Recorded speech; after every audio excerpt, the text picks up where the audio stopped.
Hi guys! Good morning! Saan man kayo? Sa Pilipinas o sa ibang bansa? Good morning, good evening, good afternoon. Oh, ako muna ang magbablog.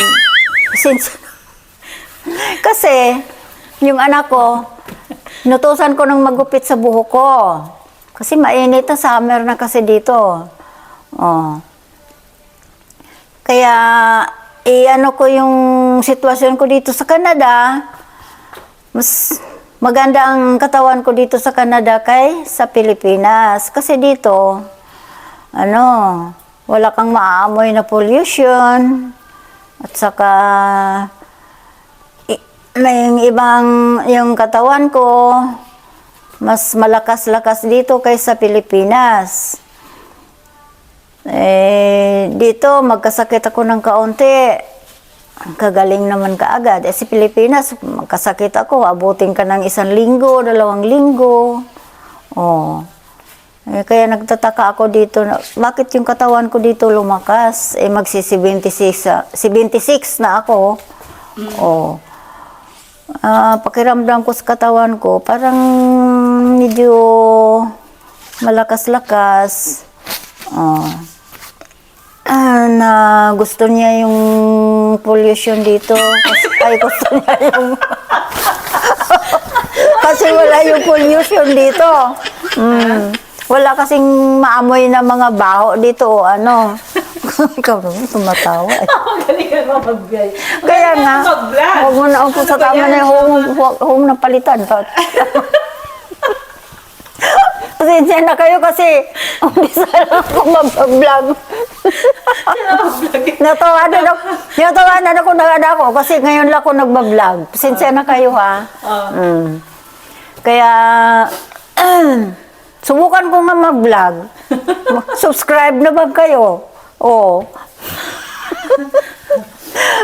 Bahala, huwag kayo magbaba sa akin ha.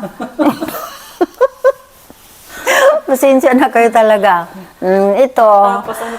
Ito. Ano masasabi mo para sa bahay natin? Ito, sa bahay namin, sabi ko, okay na rin. Kasi, mas gusto ko yung ganito kasi gusto kong kumilos-kilos ng hinahanap ko yung trabaho na maano sa katawan ko. Kung mapagod ka, di magpahinga. Pero, pag gusto, makagalaw-galaw kami. Kasi yung hinahanap ng katawan ko ay magtatrabaho kasi sanay na ako sa Pilipinas. Naggawa sa bukid, tutanim ng palay, gulay. Yun ang hanap buhay namin sa Pilipinas. Kaya dito, wala ka namang mataniman dito dahil ganito nga ang klima nila. Minsan, summer at saka winter, mag-i-snow. Wala ka namang mataniman. Kaya ang ginawa ko dito sa loob ng bahay, kung wala akong ginagawa, maghahanap talaga ako ng gagawin ko para ma-exercise yung katawan ko. Oh. Minsan, pag napagod ka, di matulog, magpahinga. Wala naman yung isang apo ko nasa school. Hapon na dumating. Di kami lang dito. Yung isa naman, may kapansanan. Yun naman ang inaalagaan namin. Ganyan lang kami dito. Pupunin mo siya. Baka naman, kinalbo mo na ako dyan, ha? Hindi, ayan nga. Mapupunin mo pa. Tingnan mo. Tingin? Tingnan mo. Yan sa camera.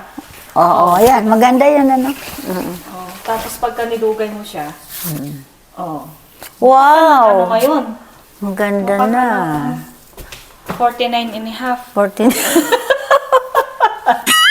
So guys, nagtuloy natin yung pagpapaganda kay mama kasi nagupitan ko siya nung nakaraan tapos wala akong pangkulay. So ngayon pinulayan ko siya ng buhok niya. Prontuhan naman siya kasi ito ay para mawala yung puti niya dito. Pinulay ko siya ng brown, medium brown. Kasi si mama ay isang millennials na matanda. Gusto niya in yung kanyang hair. Para magmukhang bata siya. So, ganyan guys, no? Kami ni mama ay okay kami ni mama. Di ba, ma? Oo, 50 yan. Hindi tayo, Game si mama. Mabait si mama eh. Game na game siya kahit ano ang Huwag natin ano. gayahin yung iba. Oo. Hindi maganda yun.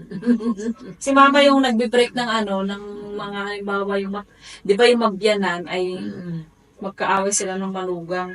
Kami ni mama hindi. Mabait si mama eh. Kami, tawanan lang. Pag may problema, tatawa lang. Mabait kasi si mama. Para Paano ko wala naman tayong awayin kung problema. mabait? Kaya spoiled sa akin si mama eh. Mano? Oo. Spoiled sa akin si mama. Anak, Parang hindi kami, ano, yung alam mo, yung hindi siya biyanan gano'n, hindi siya, kasi ako, wala akong anak na babae. oo, Kaya dalawa. yung anak ko na lang siya. Kasi dalawa lang yung anak ko, puro lalaki. Tama. Kaya natutuwa ako na mayroon akong anak na babae. Oo. Diba? Yun namang ang manugang mo doon sa kabila, yung asawa ni Jojo, ay Wala na. namaalam na maalam. kaya si mama ay sabik din sa magkaroon ng Karoon anak ng na anak na babae. babae. Yan ang gusto ko. Ay nagkataon, pareho kami ni mama na kiring-ring din. TikTok kami, nagnonood ng Tulfo, nagbablog. Si mama kasi game na game kasi si mama. Oo. Hindi siya killjoy ba? Kaya nga. Game na game siya lagi. Kaya nakakatuwa din. Naku, kung kami na lang ba naman magkasama sa maghapon, tapos hindi pa kami magkakasundo. Pero si mama kasi talaga mabait. Mabait kasi talaga si mama, oo. Madali siyang pakisamahan. Hindi katulad ng mga abiyong biyara na, Ako na nakabyanan din ako. si mama, pakabait kasi ni mama. Very, very swerte ako kay mama bilang biyara. Kasi nasubukan ko na rin nagkapagbiyanan. Ang bait-bait sa akin. Kaya Mabait ka mabait sa'yo, din Ma. ako sa mga anak ko. Mama, Hmm? so ayun guys. Dahil tapos Hintayin natin ang pagiging resulta ni mama kung magiging mukha ba siya ni Christine Hermosa. ito anak lang. O, ayan guys, si model na ni Mama ang kanyang hair. Ayan ang naging output ng kanyang coloring. Model. Ang puso ko'y nagsurugo at parang kumikirot ang dibdib ko sa tuwing kikita. Kana magkatabi kayo. Game na game talaga to si Mama. Walang copyright yung mga friend kasi nga. Ano ko natatawa ko sa'yo. Sige na Mama, sabihin mo sa kanila please subscribe. Subscribe my vlogs. Thank you for watching. Thank you for watching my hair. Bye. Bye. Tama na yun.